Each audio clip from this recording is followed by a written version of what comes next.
La tarde colombiana se despedia com tonos dourados que se filtrava entre os edifícios coloniais de Cartagena. Além as empedradas del centro histórico resonavam com el eco de los pasos apresurados de turistas y locais que regressavam seus hogares. Entre eles, caminhava com passo tranquilo Miguel Ángel Bastrapel, e o homem de 40 y 5 anos, de pelo escuro y porte distinguido, vestido com um iguaibero branco impecável y pantalones de lino. Miguel havia legado essa semana desde Bogotá para resolver alguns assuntos familiares relacionados com a herencia de seu abuelo. Levava consigo uma viagem-maleta de couro que havia pertencido à sua família durante gerações, y alguns documentos importantes que necessitava entregar ao notário local. Mientras caminhava por la calle de la Moneda, 3 homens se acercaram desde uma esquina. Vestiam uniformes que pareciam policiais, pero algo na sua atitude não concordava com a profissionalidade que se esperaria de verdadeiros agentes. Seus movimentos eram demasiado casuais, seus uniformes ligeiramente desalinhados y em seus rostros se dibujava uma sonrisa que não inspirava confiança. Alto aí! Gritou ele mais alto de los três e o homem delgado de aproximadamente 30 anos, com cicatrices en los brazos que sugeriam que o ano passado violento. Documentos, a hora mesmo. Miguel se detuvo y los observou com calma. Durante os trabalhando como advogado em Bogotá havia desenrolado o instinto para detectar situações irregulares, y todo nesta cena la gritava peligro. Sin embargo, mantuvo la composure que havia aprendido de seu abuelo. Nunca mostrar medo, nunca permitir que outros ditem tu valor. Por supuesto, oficiais, respondeu Miguel com voz serena, estendendo a sua cédula de cidadania. Puedo perguntar qual é o motivo de la requisa. El segundo homem, mas corpulento y com tatuagens visíveis en el cuello, se rió de maneira despectiva. Motivo? El motivo eres tu, negro. Que haces por estes barrios elegantes com essa maleta? Seguro andas em algo turbio. Ali as palavras caíram como pedras no ambiente. Alguns transeuntes se detuvieram a observar a escena desde a distância, pero ninguno se atrevia a intervenir. Miguel sentiu a familiar punzada del racismo. Essa vida que nunca terminava de sanar completamente, pero respirou profundo y se mantuvo firme. Sou advogado, respondeu Miguel, mostrando a sua tarjeta profissional. Vem desde Bogotá por assuntos familiares. Todo está em ordem. El terceiro homem, uma jovem del grupo, arrebatou violentamente a maleta de las manos de Miguel. Vamos a revisar isso. Los de tu classe sempre andam a negócios socios, drogas, roubos, e nós sabemos como é. Esperem um momento, diz Miguel, sentindo como a situação se intensificava. Essa maleta contém documentos personais de gran valor sentimental. Les pido que la tratem com respeito. Respeito? Se burlou el líder del grupo. Eu é negro pedindo-nos respeito a nós outros. Sabes que anos somos? Somos la lei aqui, y tu não eres mais que outro delinquente mais. La humilhação era evidente em suas vozes, el desprecio palpável em cada palavra. Miguel observou como abriam a sua maleta sem cuidado, esparciando alguns de seus documentos por el suelo. Entre eles, uma fotografia em branco y negro se deslizou hasta seus pés. A imagem de Yuan Meyer, de pelo escura como la sua, vestido com Yuan uniforme militar impecável, rodeado de outros oficiais. Miguel a recolheu cuidadosamente y la guardou na seu bolsillo. Los falsos policias continuaram a seu registro, riendo-se y haciendo comentários despectivos sobre a gente como ele e o que se creia com essa roupa elegante. Mira que temos aqui, diz el corpulento, sacando Yuan sobressalado. Que escondes aqui, negro? Dinheiro socio. São documentos legais, respondeu Miguel, mantendo a calma apesar de la crescente tensão. Relacionados com uma herencia familiar. Herencia? Se rieram los três ao uno. Que vai herdar alguém como tu? Deudas. Nesse momento, uma paragem de turistas europeus se acercou, claramente incômoda por la cena. El líder del grupo de falsos policias imediatamente cambiou a sua atitude, sorrindo-lhes amavelmente. Desculpem a molestia, turistas. Sou UN Control de rotina. Podem continuar tranquilamente. La paragem se alejou rapidamente. Os três homens volvieram a sua atenção a Miguel com renovada agressividade. A hora que estamos solos, murmurou o líder, acercando-se peligrosamente, vas a dizer-nos exatamente que levas a nes os documentos, se rei algo de valor, nos luvas a entregar voluntariamente. O elen as coisas se podem poner muito fias para ti. Miguel sentiu o peso de la injusticia, pero também algo mais profundo. La fuerza de todas as generações que haviam lujado antes que ele. Pensou em seu abuelo, em as histórias que lhe havia contado sobre a dignidade que nadie podia quitar-te, sem importar quão difíceis foram as circunstâncias. No tienen derecho a ser esto, dijo Miguel com firmeza. Creu que no são verdadeiros policias. La acusação caiu como uma bomba. Los três homens se tensaram, seus rostros se endureceram. Miguel supo que acabava de cruzar uma linha peligrosa. Que acabas de dizer? Gruou el líder, poniendo-se la mano na cintura donde se insinuava a forma de uma arma. Parece que el negrito se cree muy valiente. Ela se espesou com a atenção. Miguel entendeu que a sua vida poderia estar em peligro, pero algo dentro de ele se negava a ceder ante a intimidação. Era como se todas as lutas de seus antepassados convergieram neste momento, fortalecendo-lo para enfrentar o que fora necessário. Sou cidadão colombiano, declarou Miguel, sua voz ressonando com uma autoridade que surpreendeu incluso a seus agressores. Tenho direito a ser tratado com dignidade, sem importar o color de minha pele. Los falsos polícias intercambiaram miradas, claramente irritados por la resistência inesperada. Não haviam antecipado que a sua vítima se defendiera com tanta capacidade y firmeza. Para eles, havia sido simplesmente outro homem negro, algo que podia intimidar sem consequências. Pero Miguel Ángel Bastrapel não era qualquer homem. Muito pronto, estes três criminais descobririam exatamente com quem se haviam metido. A tensão naquele de la moneda era palpável. Os três falsos policiais rodearam a Miguel claramente molestos por sua resistência. O líder del grupo, que se hacía llamar Sargento Morales, decidiu intensificar a intimidação. Parece que temos aí um negro rebelde aqui, diz Morales com desprecio, acercando-se mais a Miguel. Sabes que ela se pasa a los que não cooperam com a autoridade. Miguel manteve a calma, pero facilmente trabalhava rapidamente. Havia notado vários detalhes que confirmavam suas suspeitas. As placas de identificação de los uniformes estavam borrosas, as armas que portavam pareciam réplicas baratas, seus joelhos não haviam emitido nenhum sonido durante toda a confrontação. Insisto em que me mostrem suas identificações oficiais, diz Miguel com autoridade. Quero contactar a estação de polícia mais cercana para verificar este procedimento. El corpulento, que se hacía llamar Cabo Pérez, se riu agressivamente. Verificar. Com quem quiz que estás hablando, negro? Nós outros somos la verificação. Nesse momento, el mais jovem del grupo, agente Rodrigues, encontrou entre os documentos de Miguel uma carta oficial com membrete del Gobierno Nacional. Seus olhos se abriram com surpresa. Jeff murmurou, mostrando-lhe a carta a Morales. Mire esto. Morales arrebatou a carta y começou a ler-la. A sua expressão cambiou gradualmente de arrogância a confusão, y luego a algo parecido ao nerviosismo. A carta estava dirigida a Dr. Miguel Ángel Bastrapel, assessor jurídico de la Comissão Nacional de Direitos Humanos. Que é isto? Perguntou Morales, pero a sua voz havia perdido parte de sua agressividade anterior. Miguel aproveitou o momento de incertidumbre. Como lá se diz, sou abogado.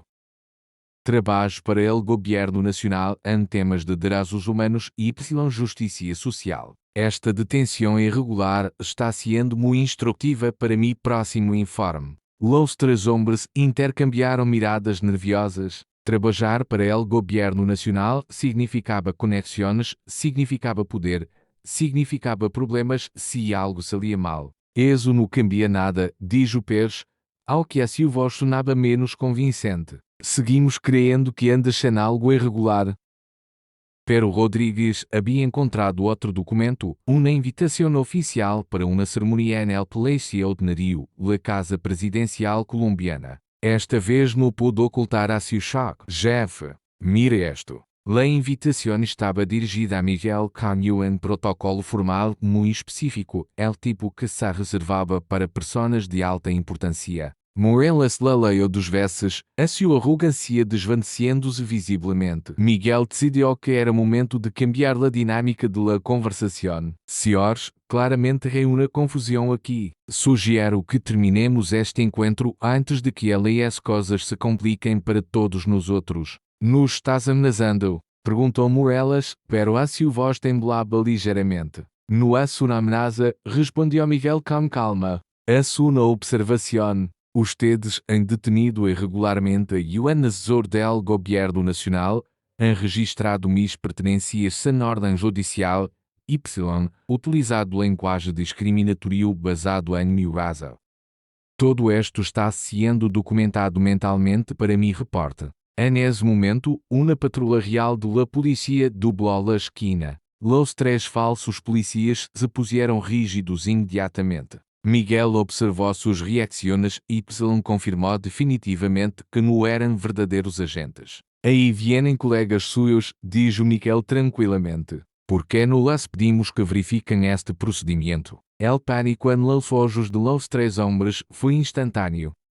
Morelas hizo una señal desesperada a seus companheiros. Está bem, murmurou rapidamente. Talvez hubo uma confusão. Pode ser-te uma confusão? Repetiu Miguel, a sua voz agora carregada de uma autoridade que não havia mostrado antes. Assim como la mal acoso racial la suplantação da autoridade, la patrulha real se havia detenido a medida que o adra, uno de los policías verdadeiros havia começado a caminhar hacia eles.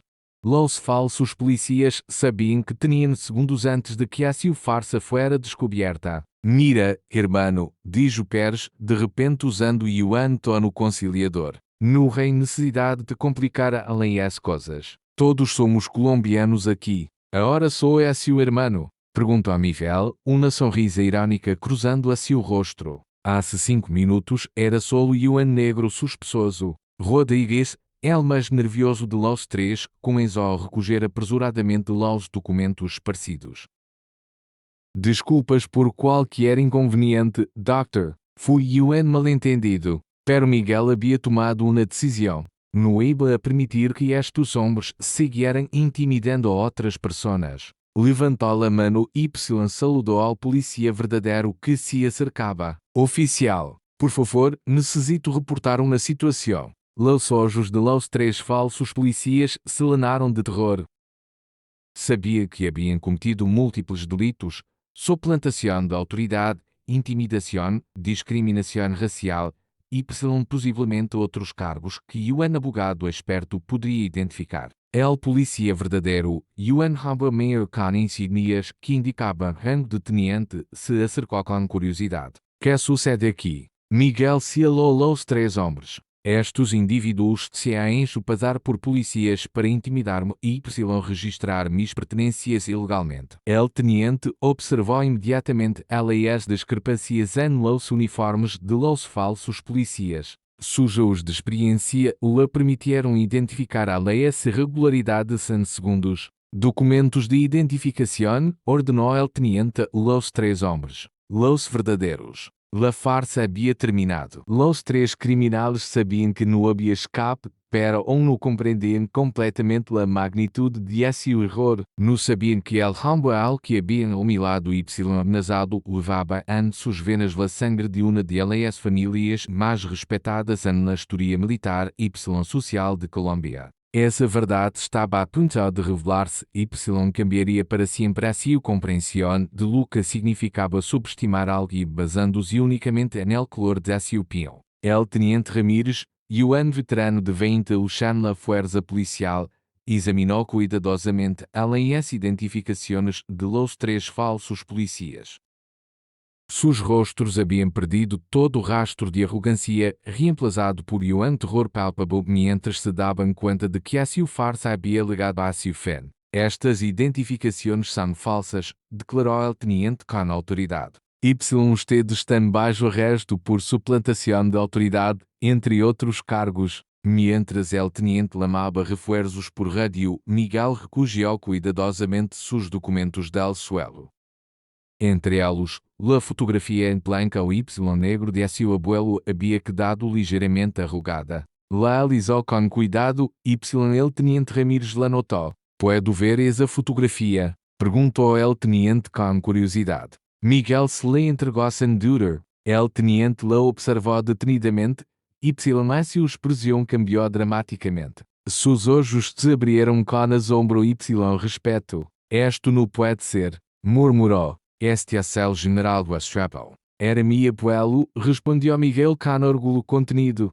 El teniente imediatamente se quadrou em posição de saludo. Sir, é seu honor conhecer Almiro del General Ricardo Estrapel. É seu abuelo é uma lenda nas Forças Armadas Colombianas. Los três criminais observaram el cambio radical na atitude del teniente sem compreender completamente o que estava sucedendo. Morelas, el líder del grupo, sussurrou nerviosamente. Quem é el general do Estrapel? El teniente Ramírez lo mirou com incredulidade.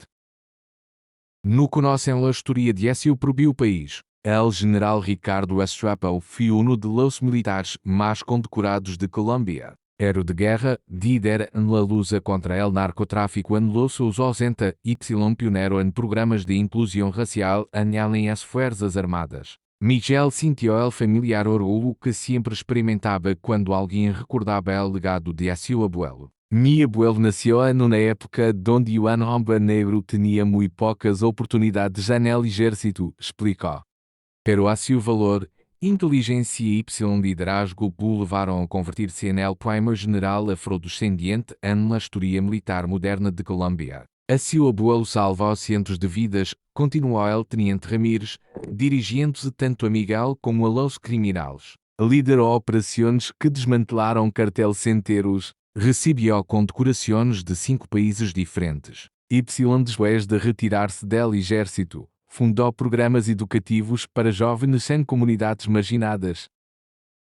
As palavras del teniente caíram como bombas sobre os 3 falsos policias. Haviam passado a última hora humilhando, ameaçando e insultando ao nível de un héroe nacional. Miguel sacou outro documento de sua maleta. Un certificado enmarcado. Este é o diploma de mi abuelo quando se graduou como el major de sua promoção en la escola militar. Em 1958, quando el racismo era mais severo que foi.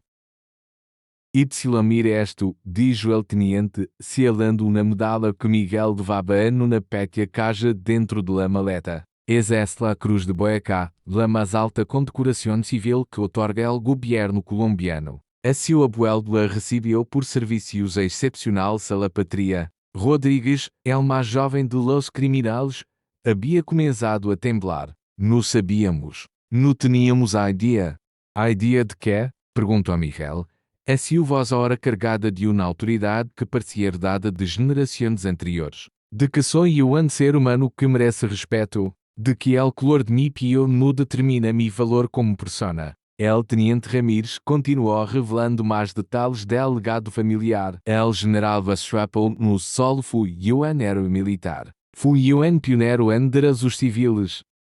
En los anos 70, quando era coronel, implementou el primeiro programa de inclusão racial en as Forças Armadas. Argumentava que Colômbia necessitava aproveitar el talento de todos seus cidadãos, sem importar a sua origem. Miguel asintió. Mi abuelo solia dizer, el color de la piel de un hombre no determina el color de seu coração ni la fuerza de seu carácter. Exatamente, confirmou el teniente. A filosofia transformou a instituição militar.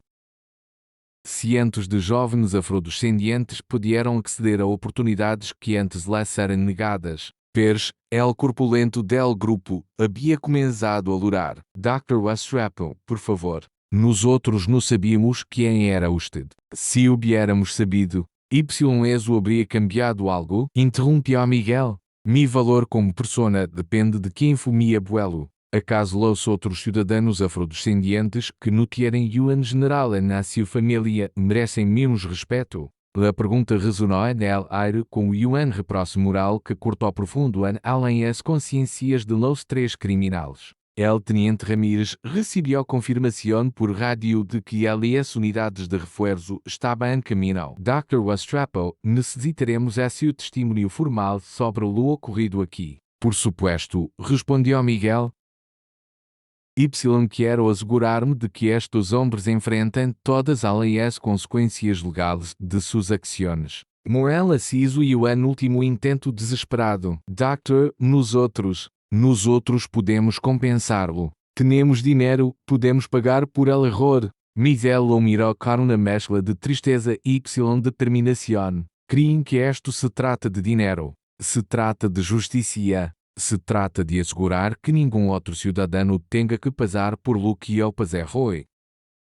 A seu abuelo estaria orgulhoso, dijo el teniente Ramírez com respeito. Usted está continuando a ser legado de lutar por la justiça e da dignidade. Nesse momento, Miguel recordou mais palavras de seu abuelo.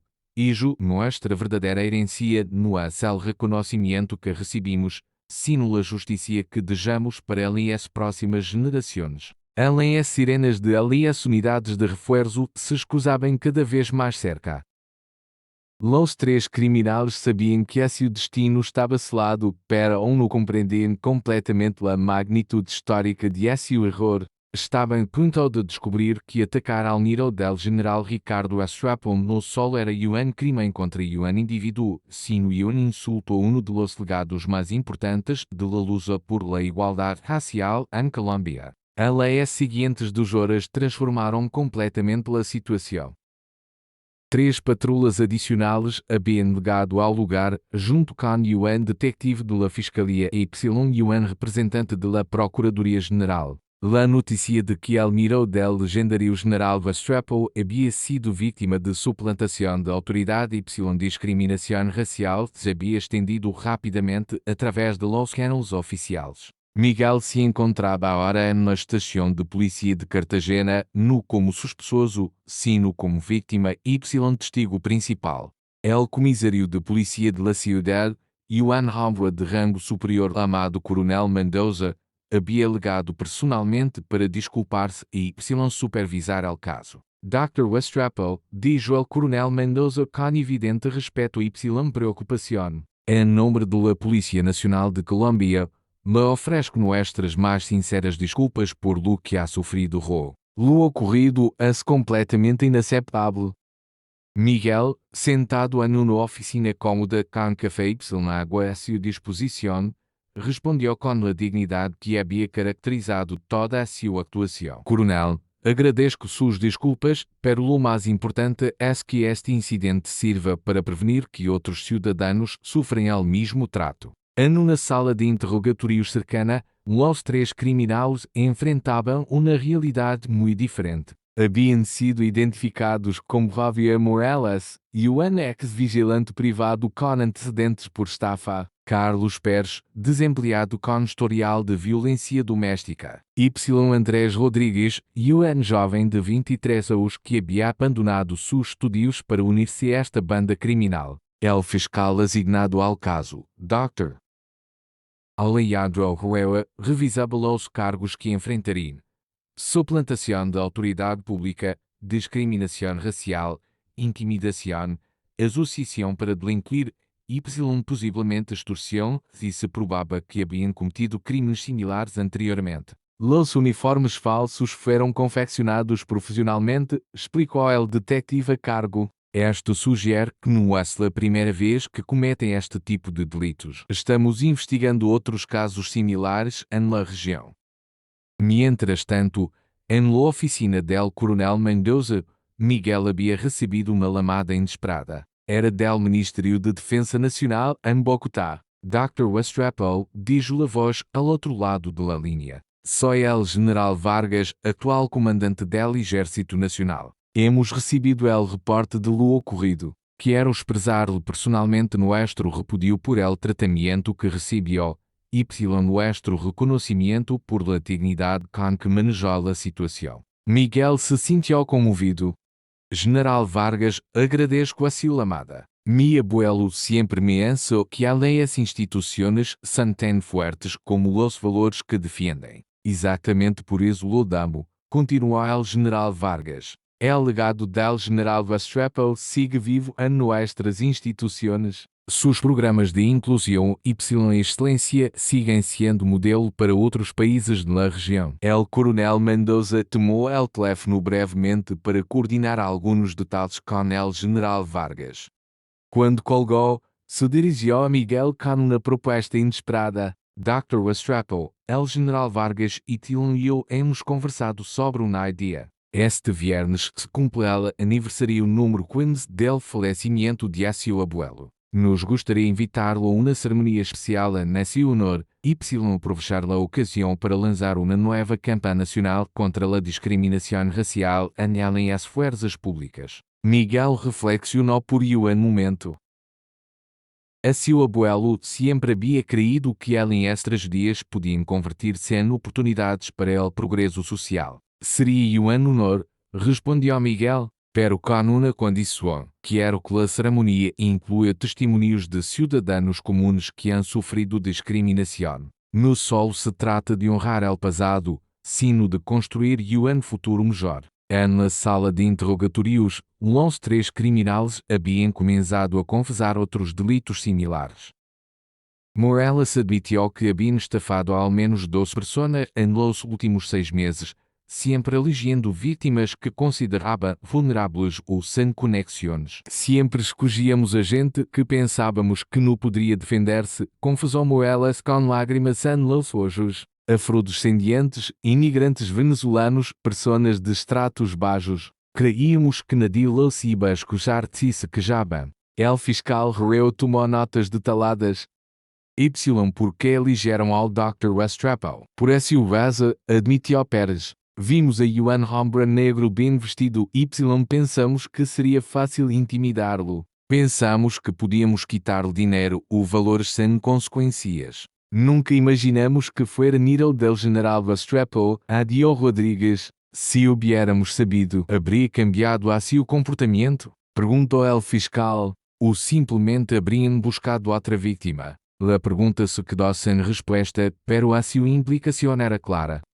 De regresso en la oficina del coronel, Miguel havia terminado de dar a sua declaração formal quando recebeu outra chamada inesperada. Esta vez era del alcalde de Cartagena. Dr. Restrepo, sou el alcalde Torres. Quero desculpar-me personalmente por lo ocorrido en nuestra ciudad y invitar-lo a ser nuestro orador principal en el próximo Foro Internacional de Derechos Humanos que se celebrará aqui el mes entrante.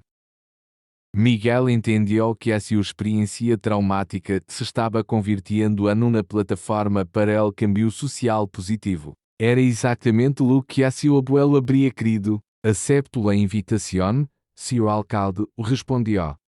Sugiro que el foro incluya talleres prácticos para fuerzas de seguridade sobre como identificar e prevenir a discriminação racial. Quando finalmente salió de la estação de polícia esa noche, Miguel levava consigo no solo sus documentos originales, sino também uma copia de todas as confissões de los criminales y na carta oficial del coronel Mendoza prometiendo uma investigação completa de outros possíveis casos similares. La fotografia de seu abuelo, agora cuidadosamente guardada em un sobreprotector, havia sido el catalisador de uma cadena de eventos que trascendia el incidente individual. Los 3 falsos policías enfrentaban horas de prisão, pero mais importante aún. Seu caso se havia convertido em um símbolo de la lucha contra a discriminação racial em Colômbia. Miguel mirou hacia el cielo nocturno de Cartagena e susurrou: Abuelo, tu legado sigue vivo. 3 semanas depois del incidente, la sala de audiencias del Palacio de Justicia de Cartagena se encontrava repleta. El juízo de los 3 falsos policías se havia convertido em um caso emblemático que havia capturado a atenção nacional. Medios de comunicação de todo o país haviam enviado corresponsales, organizações de direitos humanos seguiam cada detalhe del processo. Miguel Ángel Westrepo entrou à sala vestido com el mesmo traje elegante que havia usado el dia del incidente, pero ora levava também a medalha militar de seu abuelo prendida en la solapa. Não era ostentação, era um recordatorio silencioso de los valores por los que estava usando. La jueza principal, Dra. Carmen Soares, uma magistrada reconhecida por a sua firmeza e equidade, la moral ordem, se abre la sesión para el caso contra Javier Morales, Carlos Pérez y Andrés Rodríguez por los delitos de suplantación de autoridad pública, discriminación racial, intimidación y asociación para delinquir. Los três acusados lucían muy diferentes a como habían aparecido 3 semanas atrás. Vestiam uniformes carcelários naranjas, seus rostros mostravam el peso de las consequências de suas ações y sua arrogância havia sido completamente reemplazada por resignação y remordimiento. El fiscal Ferrer apresentou um caso contundente. Durante a investigação, habían descoberto que a banda havia cometido ao menos 18 delitos similares en los últimos 2 anos, sempre eligiendo vítimas baseando-se em prejuízos raciais y socioeconómicos. Seoria, declarou el fiscal, estes indivíduos não só cometeram delitos contra el Dr. Westrepo, estabeleceram patrão sistemático de discriminação e abuso de autoridade falsa que afetou docenas de cidadãos inocentes. El testemunho mais impactante vino de Miguel mesmo. Quando tomou a palavra, sua voz ressonou com a autoridade